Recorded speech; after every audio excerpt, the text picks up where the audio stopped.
நிலத்தடி நீருக்குலாம் நீங்க வரி விதிச்சீங்கன்னா ரொம்ப நல்லா இருக்காது அப்படின்னு சொல்லி ட்ரெயின் டிக்கெட் ஏறினதே குறைக்கணும்னு முதலமைச்சர் சொல்லியிருக்காரு. அதெல்லாம் தலைவரே சொல்லியிருக்காங்க. நிலத்தடி நீருக்குலாம் எப்படி வரி விதிக்க முடியும்? எப்படி அது சரியா இருக்காது சொல்ல. விவசாயிகள் இப்ப கண்டன போராட்டம் வேற நடத்திட்டு இருக்காங்க. இது நிலத்தடி நீர் வரி நான் இப்படி சொல்லக்கூடாது. முதலமைச்சர் கேட்கணும். அவர் தான் காலையிலே சொல்லிட்டாரு நிலத்தடி நீருக்கு வரி விதிப்பது தவறுன்னு சொல்லிட்டாரு. அப்புறம் நாங்க அது ஆதரவு தான். அதான் இன்னைக்கு நிலத்தடி நீருக்கு வரி விதிக்கிறாங்க. இது மாதிரி ஒவ்வொன்றா கொண்டு போயிட்டே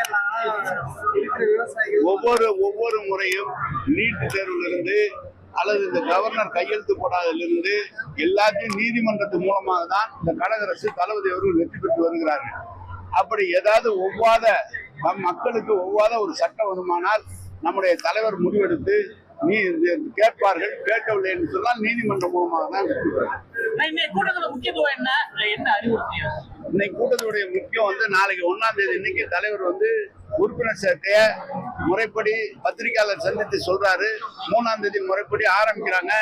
அதே நேரத்துல நம்முடைய வலைதள பொறுப்பாளர்களை அழைச்சு எப்படி உறுப்பினர் சேர்க்கணுங்கிறத ஆப்போடு சேர்க்கணுங்கிறது கொத்து கொடுத்துருக்காங்க. அதை கத்துக்கிட்டு எல்லாரும் உறுப்பினர் 3ஆம் தேதியில இருந்து தலைவர் ஆரம்பிக்கும் போது நம்ம நிறைய செய்யறதுக்காக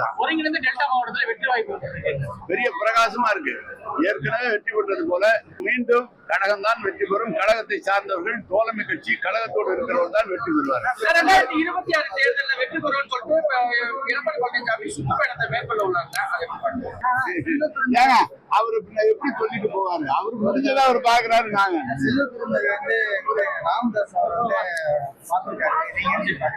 ஏங்க அவரை பெரியவரை போய் பாக்குறாங்க. ஒவ்வொரு கட்சிக்காரங்களும் ஏங்க நீங்க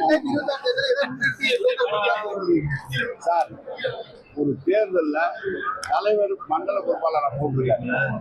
கொள்கையை டிசைன் பண்றதோ அல்லது ஒவ்வொரு தேர்தல் அறிக்கை கொடுக்கிறதோ முதலமைச்சர் பார்த்து முடிவு செய்யணும். அவர் என்ன சொல்றாரோ அதான் செய்ய முடியும். என்னோட எதை நேரத்தை நான் எப்படி சொல்ல முடியும்? தலைவர் தான் சொல்லணும்.